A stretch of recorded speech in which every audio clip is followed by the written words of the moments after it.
Hello my friends, welcome to comics my life channel. आज हम आपके सामने पेश करने जा रहे हैं सुपर कमांडो ध्रुव की कॉमिक्स अतीत, जो खूनी खानदान कॉमिक्स का अगला पार्ट है।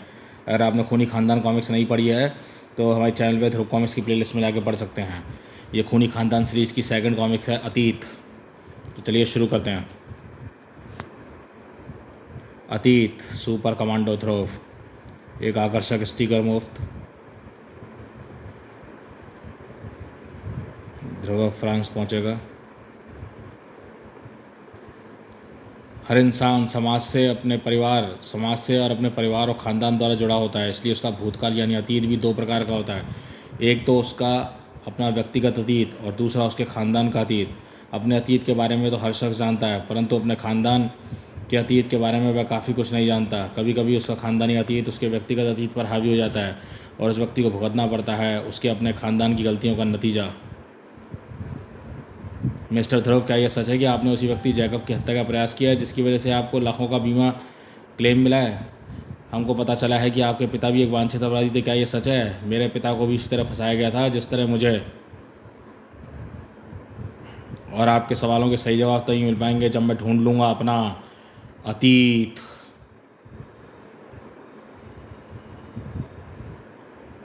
संचार क्रांति के इस युग में खबर जंगल की आग की तरह फैल गई थी। लूका, बुल्साई और बियर्ड तक भी खबर पहुंचते देर नहीं लगी। सुपर कमांडो ध्रुव एक सनसनीखेज हत्या के आरोप में गिरफ्तार हो गया है। उसके शिकार मिस्टर जैकब की हालत गंभीर मगर स्थिर है और वे सिटी हॉस्पिटल के अस्पताल में ज़िंदगी और मौत से जूझ रहे हैं।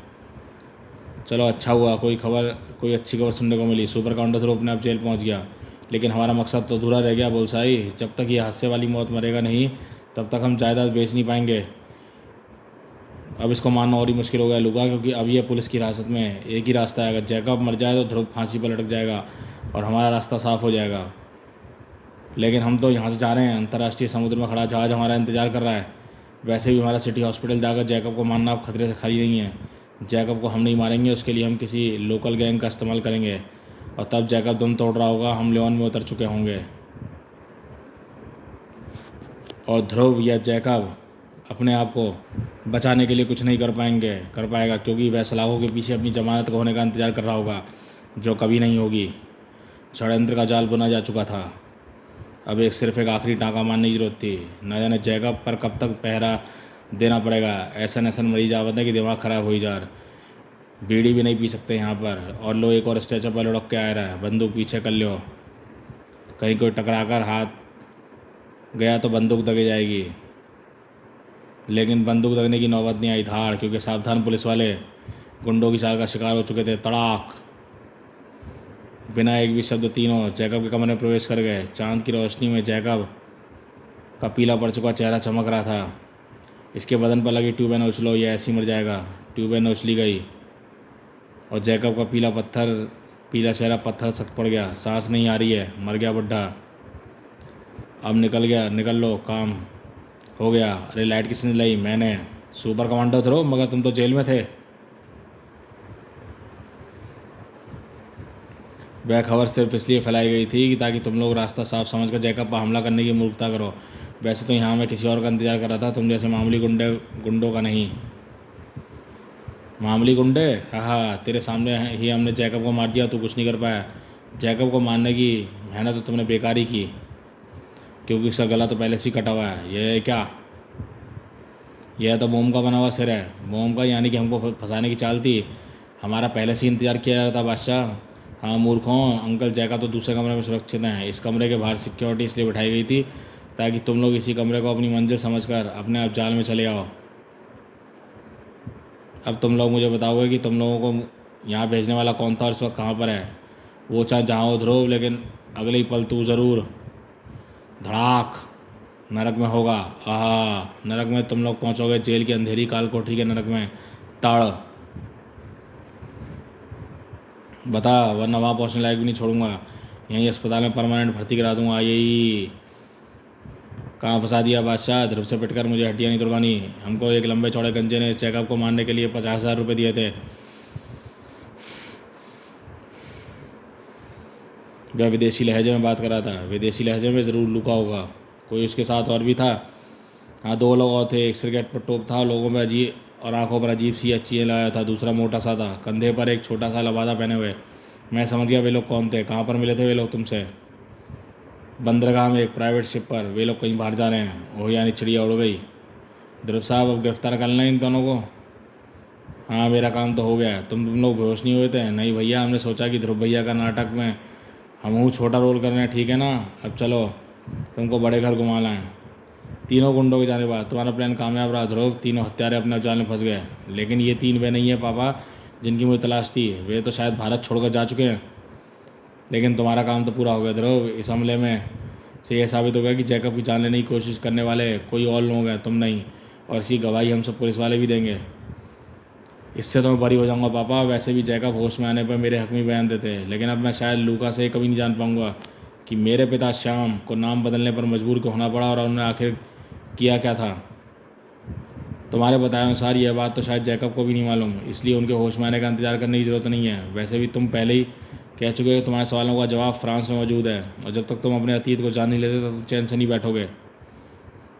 इसलिए तुम तुरंत फ्रांस के लिए रवाना हो जाओ। मैं आधिकारिक रूप से तौर पर नहीं पर व्यक्तिगत रूप से तुम्हारी काफ़ी मदद कर सकता हूँ। मेरे कुछ मित्र वहाँ पुलिस अधिकारी हैं, वे तुम्हारी सहायता करेंगे। तुम कल ही अपना वीज़ा बनवा कर फ्रांस रवाना हो जाओ। थैंक यू पापा। पर जाने से पहले मैं आपको बताना चाहूँगा कि चाहे मैं अपना अतीत ढूंढ पाऊँ या नहीं, मेरे लिए पिता की जगह पर आप हमेशा रहेंगे। मैं जानता हूँ बेटे, मैं जानता हूँ। इधर ध्रुव जाने की तैयारी कर रहा था और उधर कोई फ्रांस पहुँच चुका था किसी के गुस्से का सामना करने के लिए। सॉरी जिक्सा, सॉरी मूर्ख गधे पाजी। तुमने बिना मुझसे पूछे ऐसा कदम क्यों उठाया? अगर पता होता कि तुम सुपर कमांडो ध्रुव को मारने जा रहे हो तो मैं कम से कम 100 हथियारबंद आदमियों के साथ भेजता। ध्रुव को मारने जाने का आइडिया मेरा नहीं मम्मी का था। और वैसे भी उस छोकरे में ऐसी क्या खासियत है? वह छोकरा नहीं, हमारे लिए शैतान का अवतार है, तबाही का दूत। पहले भी हमको धंधे में काफ़ी नुकसान पहुंचा चुका है। हमको धंधे में नुकसान? वह कैसे जिक्सा? वह हमें यहाँ, हम उसे तो जानते तक नहीं थे। ग्रैंड मास्टर रोबो को तो जानते हो ना? कुछ साल पहले वो हमारा सबसे बड़ा ग्राहक हुआ करता था। करोड़ों का मुनाफा कमाते थे उससे। लेकिन ध्रुव ने रोबो के साम्राज्य को ऐसा तहस नहस किया कि कुछ दिनों बाद उसके पास बंदूक खरीदने लायक पैसे नहीं थे, और तुम उसी ध्रुव को मारने चले गए जिसे रोबो जैसा आतंकवादी भी घाव नहीं लगा सका। तुमने बर्रे के पत्ते को छेड़ लिया लूका। अब वह तुमको ढूंढता हुआ यहाँ ज़रूर आएगा और देर सवेर हमको ढूंढ निकालेगा। इस वक्त हम ध्रुव को यहाँ पर किसी भी कीमत पर नहीं चाहते, क्योंकि हम अपनी ज़िंदगी का सबसे बड़ा कारनामा करने जा रहे हैं। कैसा कारनामा जिक्सा? मेरे पीछे से आपने कौन सा प्लान बनाया है? फ्रांस सरकार की नेशनल डिफेंस रिसर्च लेबॉर्ट्री में एक नया आविष्कार विकास के अंतिम चरण पर है। हम उसे वहाँ से उड़ाकर अपनी लेबॉर्ट्री में डेवलप करना है, और अगर यह ऑपरेशन सफल हो गया तो हमको शायद इतने पैसे मिल जाएंगे कि इस एस्टेट के को बेचने की ज़रूरत भी ना पड़े। इसलिए मैं इस ऑपरेशन में किसी किस्म की गड़बड़ी नहीं चाहता था। ध्रुव नाम की गड़बड़ी तो बिल्कुल नहीं। उसकी चिंता छोड़ दो जिक्सा, वह तो इस वक्त जेल में सड़ रहा है और जल्दी वो फांसी पर भी लटक जाएगा। तुम जैकब की तरफ इशारा कर रहे हो ना लूका? मेरे पास सारी रिपोर्ट आ चुकी है। जैकब नहीं मरा है और ध्रुव भी आज़ाद घूम रहा है, और उसने वीज़ा के लिए भारत के फ्रेंच दूतावास में अप्लाई भी कर दिया है। यानी फ्रेंच आ रहा है तब तो मैं उसकी चिता यहीं पर जलाऊंगा। अपनों के खून से हाथ नहीं रंगते लूका। वैसे भी हम लोग आने वाले दिनों में काफ़ी व्यस्त रहने वाले हैं। ध्रुव को ख़त्म करने का काम सात्रे को सौंपते हैं, उसके आदमी ये काम करेंगे। कड़ड़ा। उसको सिर्फ इतना बता देना, अगर ध्रुव फ्रांस तक जिंदा पहुंच गया है तो सात्रे अपने घर मरा पहुंचेगा। ध्रुव के अतीत के विषैले सर्पों ने फन फैलाना शुरू कर दिया था, और किसी को आभास नहीं था कि ये सर्प ध्रुव को कब और कैसे डसेंगे। इस फ्लाइट पर आपका स्वागत है। पेरिस तक की दूरी हम 9 घंटे 10 मिनट में तय करेंगे। आप कह लेंगे ध्रुव साहब वाइन या विस्की? सिर्फ एक पेप्सी प्लीज़। पेप्सी की चुस्कियों के साथ ध्रुव के दिमाग में सारा घटनाक्रम ताज़ा होने लगा, जिसके कारण उसे पेरिस का सफ़र करना पड़ रहा था। सारी गड़बड़ उस फ़ोन कॉल शुरू हुई जो ध्रुव के पास एक विदेशी लहजे में बात करने वाले अंदाज आदमी ने की थी। क्या बकवास कर रहे हैं आप? मेरे पिता का नाम श्याम नहीं रघुवंशी था, और वे फ्रांस के पुलिस से भागे मुजरिम थे। ठीक है, मैं आर्टिफिशियल वाटरफॉल पर पहुंचता हूं। आर्टिफिशियल वाटरफॉल पर ध्रुव की मुलाकात एक नकाबपोश और बुलसाई नाम के हत्यारे से हुई। बुलसाई को ध्रुव ने अपने कटआउट की मदद से परास्त कर दिया, और इससे पहले कि रहस्यमय नकाबपोश लड़ाई में बुलसाई की मदद कर पाता, न जाने कहाँ से एक गोरिल्ला ध्रुव की मदद के लिए घटनास्थल पर आकर नकाबपोश से टकरा गया। और पर नकाबपोश में भी अमानवीय शक्ति थी। वह गोरिल्ले के बराबरी से जमकर कड़ा मुकाबला कर रहा था। इसी दौरान ध्रुव ने एक रहस्यमय हेडधारी को जलप्रपात के ऊपर खड़े देखा और उसे ढूंढने के लिए ऊपर लपका, लेकिन वह शख्स वहाँ से गायब हो चुका था।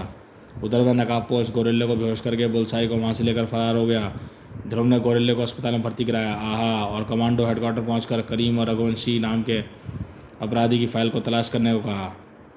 बुल्साई और नकाबपोश से लड़ाई के दौरान ध्रुव को उन दोनों के विदेशी होने का पता लगा। इससे उन्हें पिता और फ्रांस रघुवंशी के फ्रांस का फरार अपराधी होने की बात में सच्चाई नजर आ रही थी और करीम ने जल्दी इस सच्चाई को ध्रुव के सामने ला दिया। ये रही रघुवंशी की फ़ोटो। ध्रुव 25 साल पुरानी इंटरपोल की फाइल में मिली है। हत्या का आरोप है इस पर।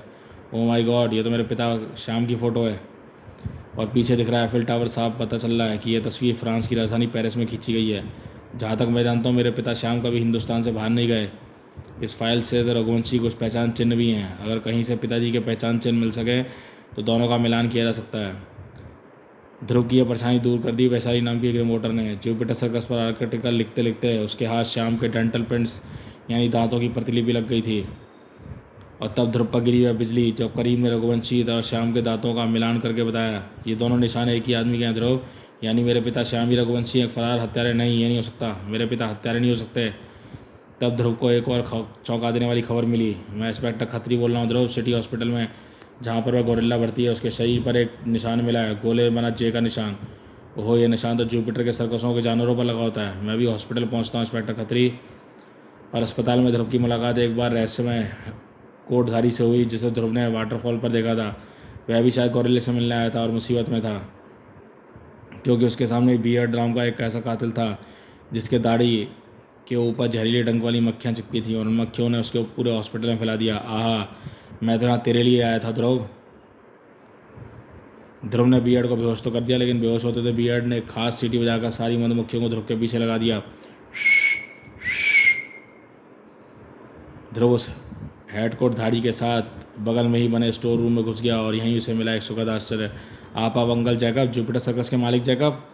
जैकब ने ध्रुव को जुपिटर सर्कस की आग से बच निकलने का किस्सा सुनाया। गोरिल्ला किंग मुझे आग से बचाकर निकाल लाया। बेहोश अवस्था में मुझे समुद्र तट पर खड़ी नाव में बैठ के काकातुआ भी मुझे ढूंढता हुआ नाव तक आ गया।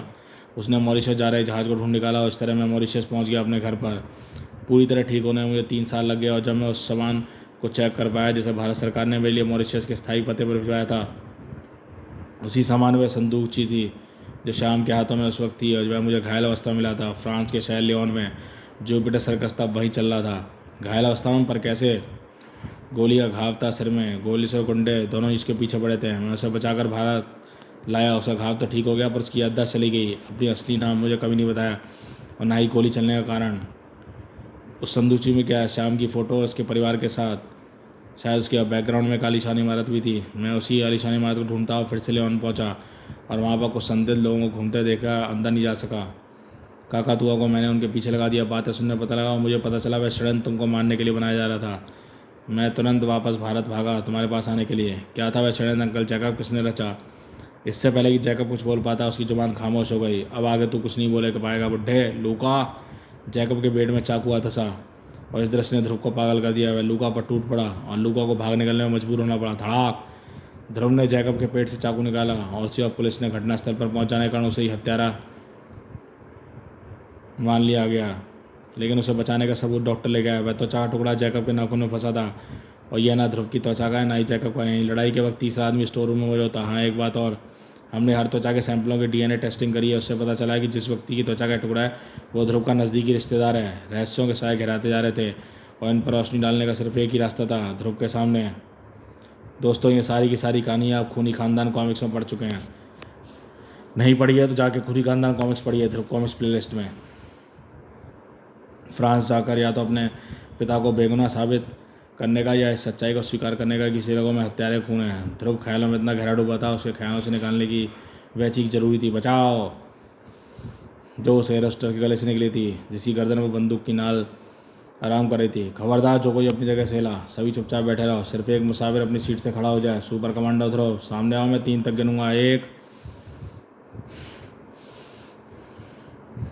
ओह, यानी मेरे दुश्मनों की घुसपैठ काफ़ी गहरी है। उनको न केवल ये मालूम है मैं कहाँ और कैसे जा रहा हूँ, बल्कि उन्हें एक जल्लाद भी सफ़र में साथ भेज दिया। 2, 3, गला मत फाड़ो, मैं सामने आ गया हूँ। मैं ही हूँ सुपर कमांडो ध्रुव। ओह, मैं पहचान गया। हाँ, तू ये सुपर कमांडो ध्रुव, लेकिन तेरे हाथ में क्या है? फेंक दो इसे नीचे। मुझे बताया गया है कि तू बहुत खतरनाक है। खतरनाक हो सकता है, वैसे इस बोतल में पेप्सी और कुछ नहीं। फच फच। हाँ, डॉक्टर ज़रूर कहते हैं सेहत के लिए खतरनाक होती है क्योंकि इसमें गैस भरी होती है। देखो, बोतल को हिलाओ तो गैस निकलने लगती है। और इस वक्त बोतल का मुंह खोल दिया जाए तो पेप्सी की धार प्रेशर से बाहर निकलती, देखो ऐसे फचाक। डॉक्टर सही कहते हैं, पेप्सी सेहत के लिए अच्छी नहीं होती, दांत जल्दी गिर जाते हैं, धड़ाक। चलो दुश्मन का एक षड्यंत्र विफल हुआ, इतनी जल्दी नहीं। ध्रुव तेजी से दिशा में घूमा। जैसा कि तुम देख रहे हो, हम ऐसी स्थिति के लिए पहले से तैयार थे। उठ जॉर्जी। अब बताओ सुपर कमांडर ध्रुव, अगर हम तुमको गोलियों से भून दें तुम क्या कर पाओगे? मुझे कुछ करने की ज़रूरत ही नहीं है, क्योंकि इस वक्त हम 27,000 फीट की ऊंचाई पर उड़ रहे हैं। बाहर की हवा एकदम पतली है, प्लेन के अंदर वायु दबाव बनाया गया है। अगर मैं तुम्हारी गोलियों से उछल कर बच गया तो तुम्हारी गोलियाँ प्लेन की दीवारों में छेद करेंगी और प्लेन गुब्बारे की तरफ फट जाएगा। तू सच कह रहा है, ऐसा हो सकता है? हम तुझको गोलियों से नहीं मारेंगे। एयर होस्टेस, कैप्टन को बुलाओ। यह क्या तमाशा है? हथियार डाल दो, वरना एक अंतर्राष्ट्रीय प्लेन को हाईजैक करने की सजा में जानते होगे तुम। भाषण नहीं कैप्टन, काम करो। प्लेन को इतनी नीचे ले चलो कि वहाँ पर इमरजेंसी डोर खोलने से कोई फ़र्क ना पड़े। इमरजेंसी डोर खोलना पर क्यों? क्योंकि मिस्टर ध्रुव को आत्महत्या करनी है। उनको उड़ते प्लेन से बिना पैराशूट के कूदना है। भला मैं ऐसा क्यों करूँगा? इन यात्रियों की जान बचाने के लिए। अगर तू दरवाज़ा खोलकर ना कूदा तो मैं हर 30 सेकंड में एक यात्री को मारता जाऊँगा। नहीं कैप्टन, प्लेन नीचे ले चलो, मैं कूदूँगा। पागल हो गए ध्रुव, जानबूझकर मौत के मुँह में कूदना चाहते हो? मैं अपनी जान को किसी दूसरी की जान में की आड़ में नहीं छिपा सकता कैप्टन। अगर मौत ऐसी ही आनी है तो ऐसा ही सही। कैप्टन ही मजबूर था और ध्रुव भी। प्लेन लगभग 4,000 फीट नीचे ऊंचाई पर उतरा। दरवाज़ा खोलो। और पहले से ही डमे सहमे लोग एकदम स्तब्ध रह गए। ध्रुव सचमुच प्लेन से कूदने जा रहा था। वे सचमुच बहादुर होते हैं जो दूसरों की तरफ बढ़ती मौत को ललकार कर अपनी तरफ बुला लेते हैं। हवा में गिरता ध्रुव का शरीर तेज सभी की निगाहों से ओझल हो गया। हाँ, कामयाबी, खत्म हो गया सुपर कमांडो ध्रुव। अब जब उसका सही जमीन से टकराएगा तो पता ही नहीं चलेगा हाथ कहाँ गिरा, पैर कहाँ गिरा। बाल बाल बचे। सात्रे ने साफ कह दिया था, क्या तो ध्रुव बचेगा या हम लोग। कैप्टन, हमारा जहाज़ को हाईजैक करने का कोई इरादा नहीं है। तुम जहाज़ को फॉल्कन आइलैंड की तरफ ले चलो। वहाँ की प्राइवेट हवाई अड्डे पर जहाज़ उतर सकता है। हम वहाँ से जहाज़ से उतर जाएंगे और उसके वहाँ अपने रास्ते, तुम अपने रास्ते। Come on, hurry up. भरी बंदूकों के सामने बहस नहीं की जाती। पश्चिम दिशा की तरफ बढ़ता है रास्ता। प्लेन अपना रास्ता पूर्वी दिशा की ओर बढ़ने लगा, अरब सागर में स्थित फॉल्कन आइलैंड की तरफ। लेकिन ध्रुव की मौत के साथ अपहरणकर्ताओं के लिए मुसीबत का दौर खत्म नहीं हुआ। जोशे, कुछ गड़बड़ लगती है। अभी ये पहाड़ी उस तरफ दिख रही थी, अभी इस तरफ आ गई। ठीक कह रहा तू, जरा कैप्टन के पास जाकर पता कर कहीं मैं किसी दूसरी दिशा में तो नहीं जा रहा। अगर जरा भी चालाकी की तो उसका दायां कान काट देना, फिर ना माने तो बायां। अब जा। जॉर्जी कॉकपीट में घुस गया और कुछ ही मिनटों बाद फ्रूट ट्रॉली एयर होस्टेस से बाहर निकली। ए, तू कहाँ जा रही है? जॉर्जी कहाँ है? वे कैप्टन के पास खड़े हैं। उन्होंने कहा है कि आपको शैंपन दिया हूँ। ये काम उसने बड़ा अच्छा किया, लेकिन ये कोई चाल नहीं हो। पहले जॉर्जी को बुलाओ। कुछ ही पल बाद जॉर्जी दरवाजे पर खड़ा था। ओह, गोरा जॉर्जी एकदम ठीक ठाक। ला शैंपन। जोशे को इतना तो याद था कि उसने बोतल की तरफ हाथ बढ़ाया था, लेकिन उसके बाद क्या हुआ इसको समझ नहीं आया। पहले तो ट्रॉली की ट्रे उड़कर उसके मुंह पर से टकराई और फिर एक तेज घूंसे ने उसके होशोवास छीन लिए। धाक। फिर उसकी आंखें आगे सितारे नाचने खत्म हुए तो उसने यह दृश्य देखा जिसकी उससे उम्मीद, कम से कम इस जन्म में तो उम्मीद नहीं थी। सुपर कमांडो थे, तुम तो कूद गए थे, मर गए थे। तुम ट्रॉली में कैसे आ गए? ये जादू है। तू जादू जानता है? इस जादू को दिमाग कहते हैं जोशे, जिसे हिम्मत के घोल में रखा जाता है। अब बेहोश जॉर्जी को कॉलर छोड़ दो। ये लो, अब तो मेरे भी हाथ दुखने लगे थे। धाड़। वाह, ऐसा जादू मैंने पहले कभी नहीं देखा। वैसे तो तुमको विंड स्क्रीन खटखटाए देखा था और लपक कर अपने सहचालक से काकपीट का दरवाज़ा खुलवा दिया। तुम नीचे कूदने के लिए विंड स्क्रीन तक पहुँचे कैसे? मैं नीचे कूदा जरूर था पर गिरा नहीं था। मैंने पहले ही स्टार लाइन को स्टार प्लेन में अटका दिया था, स्टार प्लेन के अंदर अटका दिया था। और जब प्लेन हवा में लटका, मैं प्लेन हवा में लटका हुआ झूल रहा था और तब मैंने अपनी स्टार ब्लेड से सक्शन कैप के सेट निकालकर अपने हाथों और जूतों पर पहन लिए और फिर स्टार लाइन के सारे ऊपर चढ़कर सक्शन कैपों की मदद से प्लेन की सतह पर आ चिपका। इस तरह चिपक चिपक कर आगे बढ़ते हुए मैं कॉकपिट तक पहुंच गया और उसके आगे की दास्तां आप जानते हैं। पहले मैंने कॉकपिट के अंदर उसके जॉर्जी को बेहोश कर दिया, फिर ट्रॉली में उसका जोशे तक पहुँच गया। कमाल की हिम्मत दिखाई तुमने। पर ये सक्शन कैप, मैंने तो सुना था तुम किसी तरह के उपकरणों का प्रयोग नहीं करते सिवाय स्टार लाइन और स्टार ब्लेड के। अब करने पर मजबूर हो गया हूँ कैप्टन, क्योंकि आज के अपराधी अपराध करने के लिए तेजी से नई नई तकनीक अपनाते जा रहे हैं। उनसे उनका सामना करने के लिए एक चूक करते हैं अपनी और हजारों निर्दोषों की मौत, और उस चूक को रोकने के लिए कभी कभी इन उपकरणों का प्रयोग करना ज़रूरी हो जाता है। खूनी खानदान में ध्रुव को ये उपकरण मिले थे, नई बेल्ट मिली थी। लगभग इसी वक्त पेरिस के हिडॉल इंटरनेशनल एयरपोर्ट पे। क्या सोच रहे हो सात्रे, यही ना कि तुम्हारे आदमी सफल हुए होंगे? नहीं, असफलता का सवाल ही नहीं होता। और मार्सेल, तुम दोनों आदमी मेरे चुनिंदा हिटमैन हैं। वे किसी ना किसी तरह ध्रुव को ख़त्म कर ही देंगे। पर ये हमको कैसे पता चलेगा सात्रे? सीधी सी बात है, ध्रुव को मारने के बाद आदमी प्लेन को फाइन आइलैंड ले जाएंगे। अगर थोड़ी देर खबर मिले प्लेन ने अपना रास्ता बदल लिया तो समझना उन्होंने अपना काम। शिशु, कुछ अनाउंसमेंट हो रहा है। अटेंशन पी, भारत राजनगर से आने वाली हमारी फ़्लाइट नंबर 4KL409 अपहृत हो गई। बोलो बोलो। अपने पूर्व निर्धारित समय से आ रही है। फ़्लाइट गेट नंबर 24 पर आएगी। ये कैसे? मूर्ख, तुमसे एक काम भी सही तरीके से नहीं हुआ। अब तेरे आदमी पुलिस की हिरासत में सब कुछ उगल देंगे। चटाक, मैं तेरा नौकर नहीं हूँ मूर्ख औरत कि तू मुझ पर हाथ उठाए। साथ तेरे पाइंदा हटवाए तो हाथ तोड़ कर रख दूंगा। अब सुन मेरी बात। ये आदमी किसी को कुछ नहीं बताएंगे। इस अभियान में जाने से पहले मैंने अपने आदमियों को ऐसा जहरीला कैप्सूल विटामिन बताकर खिलाया था जिसके जहर का असर 36 घंटों बाद होता है। अगर मेरे आदमी सफल होकर वापस आते तो मैं उनको जहर की काट खिला देता, लेकिन अब वह पुलिस हिरासत में है और 36 घंटे पूरे होने में सिर्फ 3 घंटों का समय बाकी है। जहर का असर होना शुरू हो जाएगा, तुम देखती रहो। प्लेन से उतरते ही फ्रेंच पुलिस ने हाईजैकरों को हिरासत में लिया। आपने इन हाईजैकरों को जिंदा पकड़कर एक कमाल कर दिखाया मिस्टर ध्रुव। इन्होंने आपको तो कुछ नहीं बताया, पर हमारे पास इनकी जुबान खुलाने लायक नायाब तरीके हैं। हम इनसे उगलवा लेंगे। अरे इनको क्या हुआ? खाओ खाओ, इनके मुंह से तो खून आ रहा है। अब ये दोनों नहीं बचेंगे। 3 घंटे के अंदर ये मृत हो जाएंगे। कहीं पुलिस डॉक्टर इनको बचा लिया तो? इस जहर की काट दुनिया का कोई डॉक्टर नहीं जानता। इसको मरने में सिर्फ ही मैं ही बचा सकता हूँ, और यह मैं करूँगा नहीं। चलो, ये समस्या तो सुलझ गई, लेकिन असली समस्या तो वहीं की वहीं है। ध्रुव अभी भी जिंदा है और फ्रांस तक पहुँच गया है। जल्दी वह लियोन ही पहुँच जाएगा। फिर हमारे सामने उसका स्वागत करने के सिवा कोई रास्ता नहीं बचेगा। जब वह अपने बाप रघुवंशी के बारे में पूछेगा तो क्या जवाब दोगी? लूका की हरकत का क्या कारण बताओगी? नहीं, ध्रुव को मरना ही होगा। इस बार मैं खुद उसको मारने का इंतजाम करूंगा।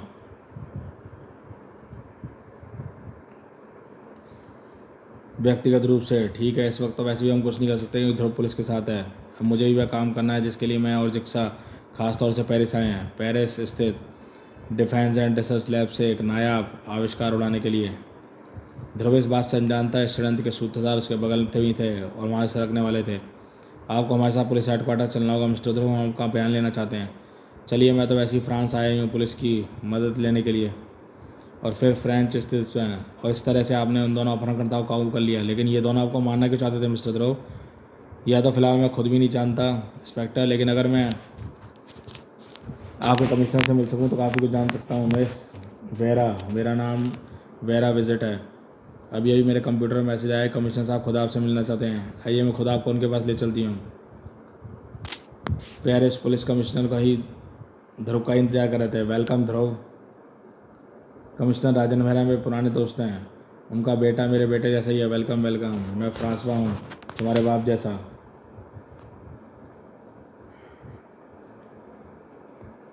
यानी आपको पापा का मैसेज मिल गया? तब तो आपको यही पता चला होगा फ्रांस क्यों आया हूँ। हाँ बेटे, पता तो चल गया है। मैंने थोड़ा बहुत चेक किया है, पर मुझे अफसोस है कि तुम्हारी ज़्यादा मदद नहीं कर पाऊँगा। ऐसा क्यों अंकल? आप लोगों के पास तो रघुवंशी की सारी जानकारी होगी। थी, पर है नहीं। मैंने मैसेज मिलते ही रघुवंशी की फ़ाइल चेक की थी, लेकिन न जाने मेरे कंप्यूटर पर उस केस की पूरी फाइल गायब हो चुकी है।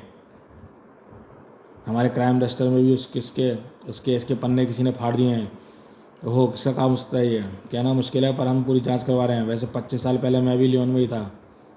मुझे इतना ज़रूर याद है कि रघुवंशी लियोन की स्टेट में रहता था, पर वहीं पर उसने एक पुलिस वाले की नृशंस हत्या कर दी थी। लेकिन रघुवंशी में तुम्हारी इतनी दिलचस्पी क्यों है? कौन लगता है तुम्हारा? रघुवंशी मेरे पिता थे अंकल फ्रांसवा। मेरा पापा ने तो मुझे गोद दिया था। ओहो, आई सी। अगर तुम यहाँ अपने पिता को निर्दोष साबित करने आए हो तो इसका ख्याल छोड़ दो। उसके खिलाफ सबूत काफ़ी पक्के थे। बाकी मैं लियोन में रघुवंशी की स्टेट ढूंढने की कोशिश करूँगा। यह काम मुश्किल इसलिए है क्योंकि वह इलाका स्टेटों से ही भरा है। इसमें न जाने कितने दिन लग जाएंगे। तब तक तुम यहाँ आकर रुक कर क्या करोगे? मेरे ख्याल से तुम भारत वापस जाकर हमारे मैसेज का इंतजार करो। मैं बिना जवाब लिए यहाँ से वापस नहीं जाऊँगा।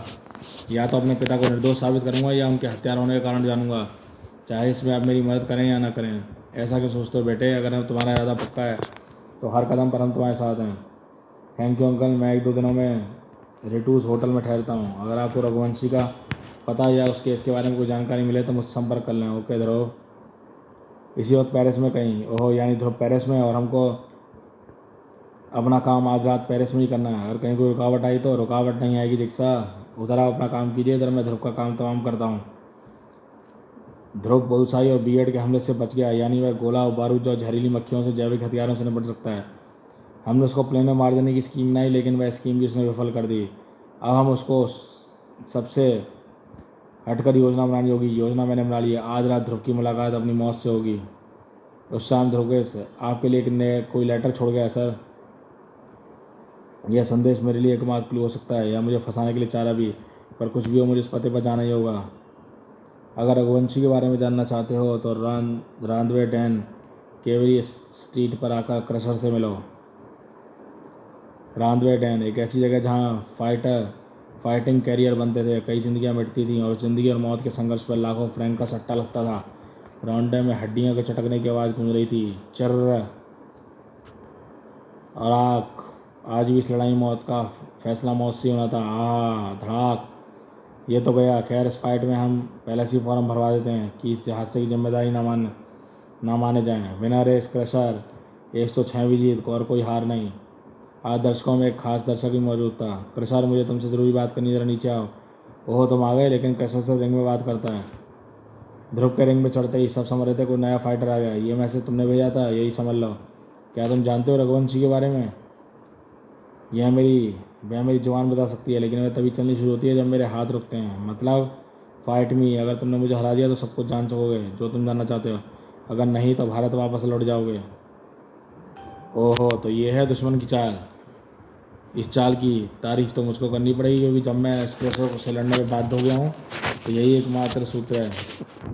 और अगर इसने मुझे रिंग में ख़त्म कर दिया तो दुश्मनों का काम भी हो जाएगा और इस पर कोई केस भी नहीं बनेगा। इस फॉर्म पर दस्तखत कीजिए मिस्टर ध्रुव। यह दृश्य देखकर किसी की होठों में मुस्कान खिल रही थी। हाँ, सुपर कमांडो ध्रुव, तूने अपनी मौत के परवाने पर दस्तखत कर रहा है।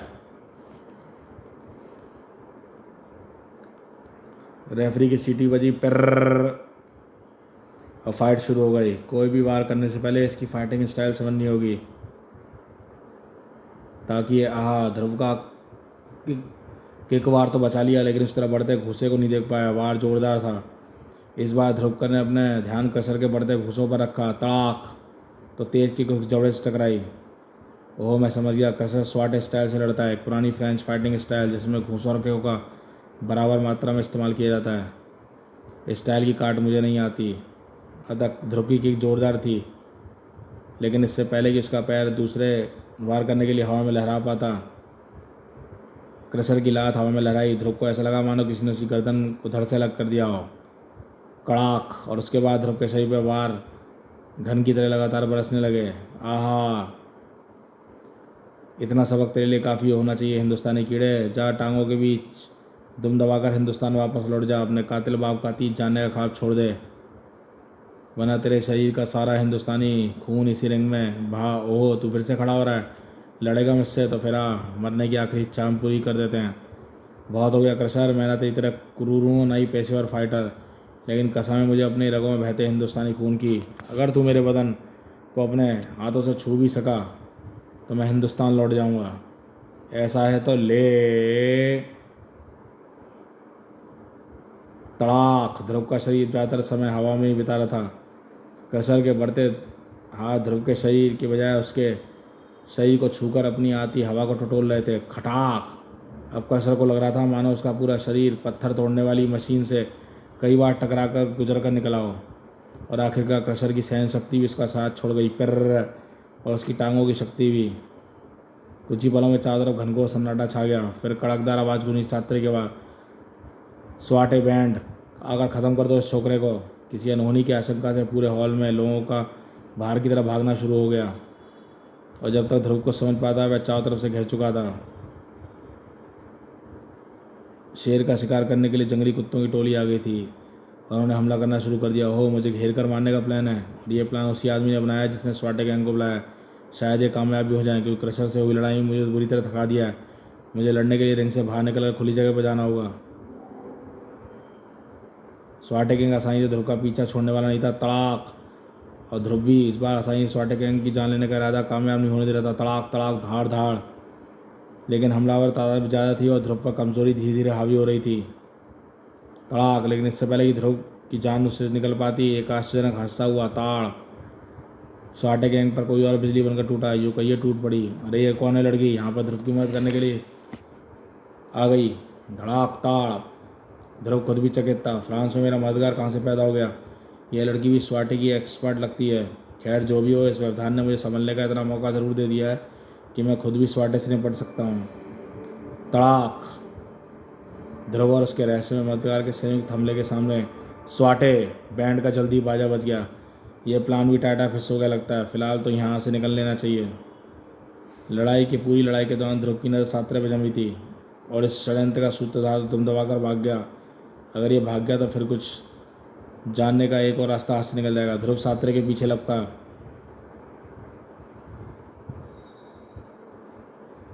लेकिन उस तक पहुंच नहीं पाया। तड़ाक। ओह ये क्या, तुमने मुझ पर हमला किया। मैं तो समझ रहा था तुम मेरे साथ हो। तुम गलत समझ रहे थे। मैंने स्वाटे गैंग को इसलिए पीटा क्योंकि तुम्हारी जान लेने जा रहा था, और मैं तुम्हारी जान किसी और को नहीं दे सकती क्योंकि तुम्हारी जान पर मेरा हक है, सिर्फ मेरा। ताड़। ओहो, तुमने तो एक नया रहस्य खड़ा कर दिया। कह रहा हम झगड़ा बाद में करेंगे। फिलहाल मुझे उस मोटे के पीछे जाना है, वरना दूसरा मौका नया कब मिलेगा। दूसरे मौके की ज़रूरत नहीं पड़ेगी क्योंकि मैं अब तुमको अभी और यहीं पर ख़त्म कर दूंगी। ओहो, वह तो निकल गया। यह खबर ना तो मेरे लिए अच्छी है नहीं तुम्हारे लिए, क्योंकि अब तुम मेरा एकमात्र सूत्र बन गई हो। वैसे ही मैं जानना चाहता हूँ कि तुम्हारा मुझ पर हमला करने का क्या कारण है। तड़ाक। वैसे तो यह मुझे तभी पता मैं तुझे तभी बताती जब तेरी ज़िंदगी के सिर्फ चंद पल बचे होते हैं, लेकिन अभी बताने में कोई हर्ज नहीं क्योंकि तेरी ज़िंदगी चंद पलों में ही सही, चंद मिनटों में ख़त्म हो जाएगी। सुन, तेरे हत्यारे बाप रघुवंशी ने दोस्ती की आड़ में एक पुलिस इंस्पेक्टर को अपने घर ले जाकर उसके टुकड़े टुकड़े कर दिए थे।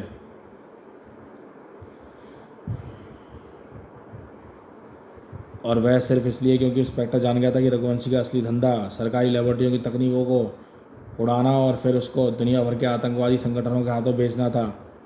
और उस दिन रघुवंशी ने इंस्पेक्टर का खून तो ज़मीन पर बहा दिया, पर वह नहीं जानता था कि उस बहने वाले खून मेरी रगों में दौड़ना शुरू हो गया था। वह इंस्पेक्टर मेरे पिता थे। उस वक्त मैं अपनी माँ की कोख में थी। बरसों तक माँ ने यह राज मुझसे छुपाए रखा, पर मरने से पहले मुझे सब कुछ बता गई। तुम्हारा मक्कार बाप रघुवंशी मेरे पिता का गहरा दोस्त था। उस दिन जब पिताजी की रिपोर्ट मिली रघुवंशी की स्टेट से चुराई गई तकनीकों को बेचा गया है, तो उन्होंने रघुवंशी के इशारे पर हमें घर में लाकर पूछताछ आरम्भ की और इन सब बातों से अनजान नाटक किया और पिताजी की अपनी स्टेट की तलाश लेने को आमंत्रित किया। दोस्तों पर विश्वास करके पिताजी अकेले ही तलाशी लेने गए और फिर कभी वापस नहीं आए और टुकड़ों टुकड़ों में उनकी लाश वापस आई। तड़ाक। यह कहानी जानने के बाद मैं पागलों की तरह रघुवंशी को ढूंढा, पर वह लापता हो चुका था। उसके खून से अपने दिल की आग बुझाने की हसरत मेरे दिल में ही रह गई। और फिर मुझे यहाँ पता लगा कि श्याम नाम का बहरूपिया रघुवंशी मर चुका है, लेकिन वह बलि चढ़ाने के लिए तुझे छोड़ गया है। इसलिए आज मैं तुझे नरक भेजकर अपने पिता को श्रद्धांजलि दूंगी और अपने दिल की आग बुझाऊंगी। ओह, अगर तुम इतना कुछ जानती हो तो रघुवंशी का पता भी जरूर जानती होगी, और बगैर ये पता जाने मैं तुमको यहाँ से भागने नहीं दूंगा। भूल रहा है ध्रुव कि तू यहाँ पर कि मैं यहाँ भागने के लिए नहीं आई। भागने तो मैं तुझे भी नहीं दूंगी। मैं ज़्यादा देर तक इससे लड़ नहीं पाऊँगा। मैं थकान महसूस कर रहा हूँ। इसे काबू में करने का कोई ना कोई रास्ता जल्दी ही निकालना होगा। लेकिन ध्रुव को रास्ता निकालने की जरूरत नहीं पड़ी। ओहो, P P P P P, यह पेजर का सिग्नल है। इसके दस्ताने में कोई पेजर रखा हुआ है। यह लड़की ने पेजर में पड़ा। ओहो, और उसकी नज़रों में परेशानी तैरने लगी और अगले ही पल भागी तरफ भागी। अचानक ऐसा क्या हो गया, ये मेरी जान लेना भूल कर भाग गई। खैर कुछ भी हो, ये अगर भाग गई है तो फिर मुझे भी हाथ धरकर बैठना होगा। लेकिन ध्रुव उस तक पहुंचने से पहले ही वो एक मोटरसाइकिल सवार से मोटरसाइकिल छीन चुकी थी। बचाओ। यह तो लगता है भागने में सफल हो जाएगी क्योंकि मैं इसका पीछा। ये स्पेक्टोर वाला बच्चा, इसने तो मेरा काम बन सकता है। मैं तुम्हारा स्केटबोर्ड ले जा रहा हूँ बेटा, ये नया स्केटबोर्ड खरीद लेना। ध्रुव की टूटी फूटी फ्रेंच भाषा उसके पल्ले नहीं पड़ी, लेकिन नोटों की भाषा में सब समझ गया।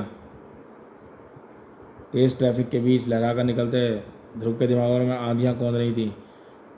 उस लड़की को आखिर ऐसा कौन सा मैसेज मिल गया जिसने मुझे छोड़कर भागने में बाध्य कर दिया। इससे ही बड़ा सवाल यह है कि उसे क्या पता कैसे चला कि रघुवंशी का बेटा ध्रुव पेरिस में आया हुआ है। मेरे और इसके बीच दूरी बढ़ती जा रही है। स्केटबोर्ड की स्पीड मोटरसाइकिल की स्पीड का मुकाबला नहीं कर पा रही थी। अरे धमाके कैसे, बार बार बड़ाम।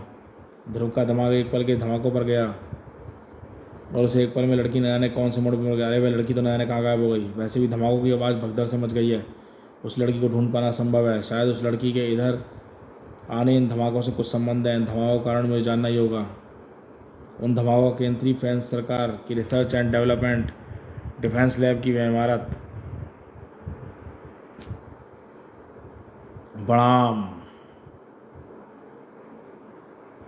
पीछे रहो, कोई पुलिस बैरियर पार करने की कोशिश कर रहा है। वेरा, ये सब क्या हो रहा है? ये धमाके कैसे हैं? ध्रुव, तुम यहाँ पर कैसे? खैर, जल्दी से यहाँ से निकल जाओ। जिक्सा नाम के खतरनाक अपराधी ने इस लैब से एक नई तकनीक चुराने की कोशिश की है। वह इस वक्त अंदर ही है और बाहर निकलने की कोशिश में भयंकर गोलाबारी करेगा। जान जाने का खतरा है, तुम जाओ यहाँ से। मैं उनको पकड़ने में तुम्हारी मदद कर सकता हूँ। वेरा, मुझे अंदर आने दो। रुक जाओ ध्रुव, कमिश्नर साहब के सख्त आदेश हैं कि किसी भारी व्यक्ति को बैरियर के पार ना आने दिया जाए। कहाँ है कमिश्नर साहब? मैं खुद उनसे बात करता हूँ। वे इस वक्त यहाँ पर नहीं है। फ्रेंच पुलिस को तुम्हारी मदद की कोई ज़रूरत नहीं है। मुझे अंदर जाना ही होगा वेरा। मैं किसी की तलाश में यहाँ आया हूँ। मुझे पूरा यकीन है कि इमारत के आसपास कहीं छुपा है। तुम अगर अंदर जाने के लिए मजबूर हो तो मैं भी फर्ज के कारण तुमको रोकने के लिए मजबूर हूँ, और इसके लिए मुझे सचमुच खेद है। हवा में उड़ता ध्रुव का शरीर बैरियर के पार जा गिरा। धमाम। लेकिन इससे पहले कि ध्रुव जमीन से उठकर कुछ कर पाता, उसकी नज़र बगल में खड़ी मोटरसाइकिल पड़ी। अरे, ये तो वही मोटरसाइकिल जिस पर वह लड़की। तभी उसकी नज़र इमारत पर खड़े छत पर पड़ी थी, गुब्बारे पर, जो रस्सी टूट जाने के कारण हवा में उड़ता हुआ दूर जा रहा था। और उस दृश्य ने ध्रुव के दिमाग के मोटरसाइकिल की याद निकाल दी। ओह, ये ब्लिम्प हवा में उड़कर पूर्व की तरफ जा रहा है, जबकि छत पर लगा हुआ झंडा बता रहा है कि हवा पश्चिम की तरफ चल रही है। यानी ये ब्लिम्प अपने आप नहीं उड़ रहा बल्कि उड़ाया जा रहा है। मतलब साफ है, इस ब्लिम्प के अंदर कोई बैठा है, और ये वही आदमी है जिसने लेबोरेटरी पर हमला किया है, जिक्सा।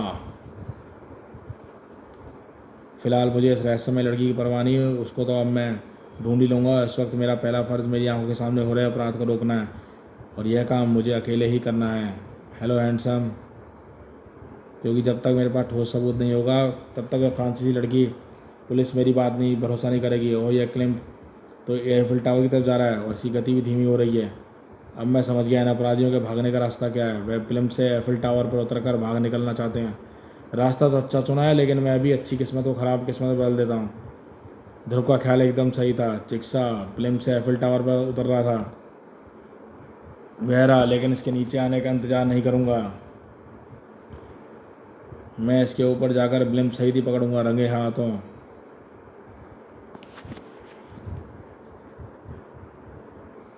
जिक्सा ना जाने इतनी देर तक ऊपर ही क्यों रुका हुआ था। मेरा काम लगभग पूरा हो चुका है, मैं यहाँ से निकल लेना चाहिए।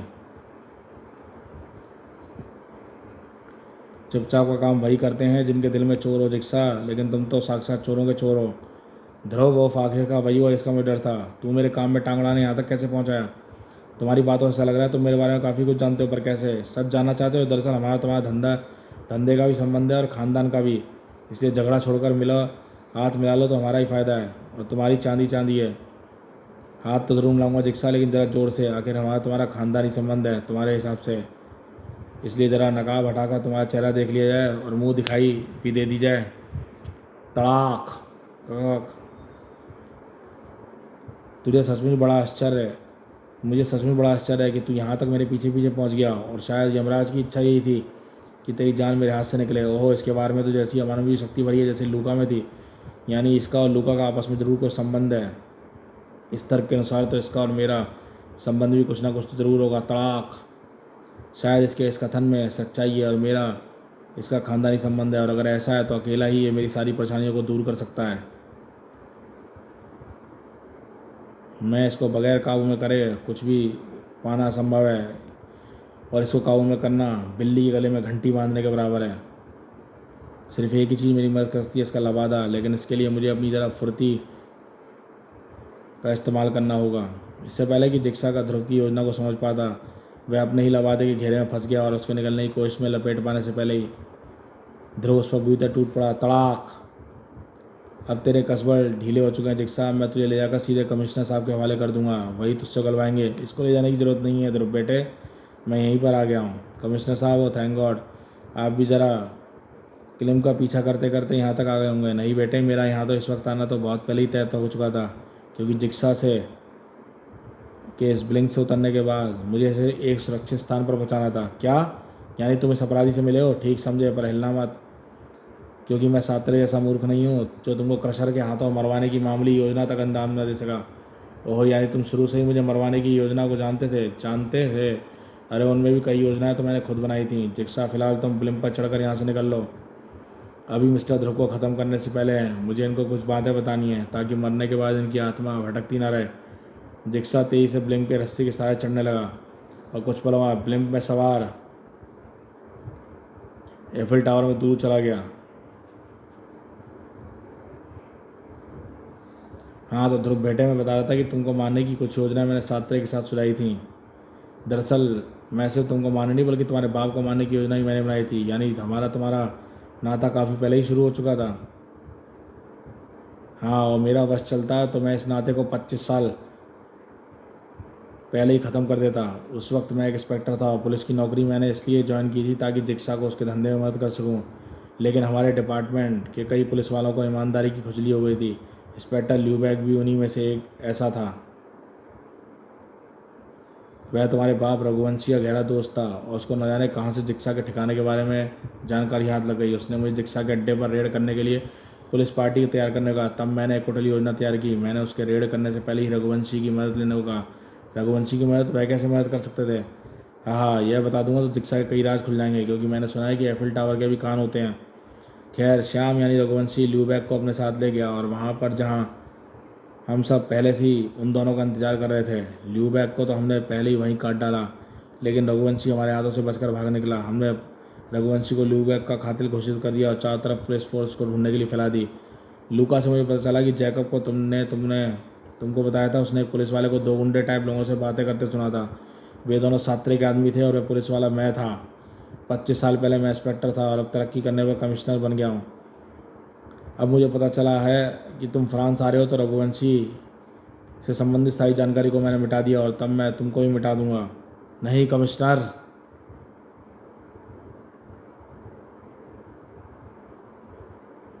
तेरी ज़िंदगी लेने के दिन ख़त्म हो गए। तू किसी मच्छर तक को मारने के काबिल नहीं रहेगा, क्योंकि मैं तुझे जिंदा नहीं छोड़ूंगी। अब तू जिंदा लाश में तब्दील हो जाएगा। ताड़।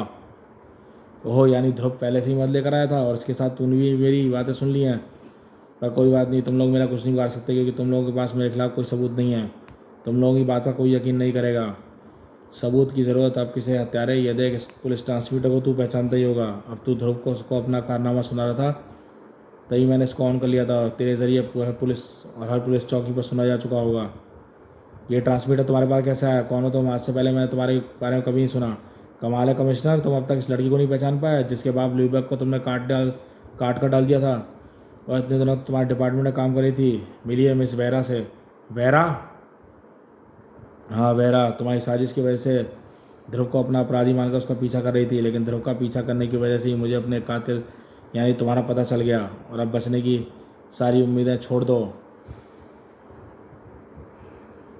क्योंकि तेरे मैसेज के कारण चारों तरफ से पहले पुलिस पेट्रोल कारों को आकर एफिल टावर को घेर लिया है। वाँ वाँ वाँ वाँ। अगर मेरा मरना निश्चित है तो तुम दोनों ही मेरे साथ ही मरोगे। तू भूल गया है? मैं तुझे अभी बताया ना, तेरी जान लेने की दिन ख़त्म हो गए और अब मैं तेरे पापों को गिनने के और उसके साथियों का नाम बताने के दिन आ गए हैं। कमिश्नर ताड़। ध्रुव का वार कमिश्नर के लिए काफ़ी ज़ोर से लगा था, इसलिए ना तो वेरा को दूसरा वार करने की जरूरत पड़ी, नहीं ध्रुव को। ये तो बड़ा कमज़ोर निकला, एक ही बार में बेहोश हो गया। खैर, इसको तो 5 मिनटों के अंदर पुलिस वाले ले आएंगे। पर तुमने मुझे कैसे पहचान लिया? जब मैं तुम्हारा पीछा करते लैब तक पहुंचा, तुमने नहीं पहचाना था, लेकिन तुमने वेरा के रूप में उठाए बैरियर के पार फेंक दिया। तुम्हें उसकी फाइटिंग स्टाइल को पहचान गया और गिरने के बाद बगल में खड़ी मोटरसाइकिल देखी तो मेरा रास्ता शक भी दूर हो गया। मैं समझ गया कि तुम ही फुर्ती में अपना वेश बदल कर घटनास्थल पर आई हो। मैं बेकार ही अपने आप को ज़्यादा चालाक समझ रही थी। बचो वेरा, जबकि तुम अरे बचो वेरा। ध्रुव ने वेरा को तो उसके से बचा लिया, मगर खुद को नहीं बचा पाया। नीचे गिरते ध्रुव ने अपने होशोवास कायम रखे। अभी बचने का रास्ता खुला हुआ है। जिस स्टार लाइन से वो बच रहा था वह अभी एफिल टावर पर लटक रही है और मैं अपने आप को गिरने से तरह सी दिशा बदल सकूं तो स्टार लाइन मेरे हाथ में आ सकती है। लेकिन ध्रुव पूरी कोशिश के बाद भी स्टार लाइन तक नहीं पहुंच पाया। ये कोशिशें करनी बेकार हैं। ये टावर नीचे चौड़ा होता जा रहा है। अब किसी कोने से ही पकड़ना होगा, वरना मेरा हाथ बच पाना है सब में। अरे ये तो काकातुआ है। कुछ ही पलों में स्टार लाइन ध्रुव के हाथ में थी। शाबाश काकातुआ, तू मेरे पीछा करते करते फ्रांस तक शायद मेरी जान बचाने के लिए आया है। काकातुआ खूनी खानदान कॉमिक्स में आया था जैकब के साथ। ध्रुव की जान तो बच गई थी, लेकिन वेरा की जान खतरे में पड़ गई थी। ताड़, तू क्या समझती है लड़की कि मैं तुम दोनों को सच्चाई बताने के बाद जिंदा छोड़ दूंगा? नहीं, कभी नहीं। वेरा का पूरा शरीर झंझना उठा, तड़ाक। और फांसवा ने अपना ध्यान ध्रुव की तरफ मोड़ दिया। वो तू बच गया, लेकिन ज़्यादा देर तक नहीं बचा रहेगा। तू एक बार गिरकर बच गया, लेकिन किस्मत हर बार साथ नहीं देती। अब मैं तेरी स्टार लाइन के साथ साथ तेरी ज़िंदगी की डोर भी काट दूंगा। चाकू की धार स्टार लाइन पर अटकी और धीरे धीरे नायलॉन स्टील में बुने ताने बाने कटने लगे। खचर खचर खचर। ध्रुव समय रहते फ्रांसवा तक नहीं पहुंच सकता था, लेकिन कोई और फ्रांसवा तक पहुंच सकता था। हवा में पंख फड़ाड़ रहे और फ्रांसवा तक पलट कर देखा। टाएं। तब तक उसका सही नीचे की तरफ रवाना हो गया। तड़ाक। और ध्रुव तक उसके पहुंचने उसे बीच में रोकने के लिए कोई चीज़ नहीं थी। थाड़, धमाम। और ऊपर, ओह तुम बच गए ध्रुव, शुक्र है भगवान का। भगवान के साथ साथ काकातुआ का भी शुक्रिया अदा करो। वेरा, लेकिन तुम ठीक तो हो ना? हर पुलिस वाले को आज से ज़्यादा ठीक मैं कभी नहीं थी, लेकिन मेरा बदला भी पूरा हो गया। ठंडक पड़ गई मेरे दिल को। और एक बात मैं तुमसे पूछना भूल गया वेरा, उस पेजर पर ऐसा क्या मैसेज मिला था जो तुम तुरंत रॉडवे डैम से भाग खड़ी हुई थी? हमारी पुलिस फोर्स में हर पुलिस वाले के पास पेजर होता है, ताकि अगर कार फ़ोन से किसी कारण संपर्क ना हो तो पेजर के जरिए सूचना दी जा सके। मेरे पेजर पर लैब की जिक्सा के अटैक का मैसेज आया था और हर पुलिस वाले को वहाँ पहुँचने की सख्त आदि दी गई थी, इसलिए मुझे तुरंत भागना पड़ा। ओह समझा, लेकिन कमिश्नर की मौत के साथ साथ मेरे सामने कई रास्ते बंद हो गए। अब मैं उन लोगों तक कैसे पहुँचूँगा जिन्होंने मेरे पिता को फंसाने का षड्यंत्र रचा है? मैं भी तुम्हारी एस्टेट को ढूंढ सकती हूँ ध्रुव, शायद इस तरह मैं तुम्हारा एहसान चुका सकूँगी। तुम ठीक कहती हो, और अब तो काकातुआ भी हमारे साथ है। अब मुझे मेरी मंजिल मिलकर रहेगी। समाप्त। तो दोस्तों, ये शानदार अतीत कॉमिक्स यहीं समाप्त होती है। अब मिलेंगे इसके नेक्स्ट और आखिरी पार्ट जिक्सा में, जिसमें सारे रहस्य खुलेंगे।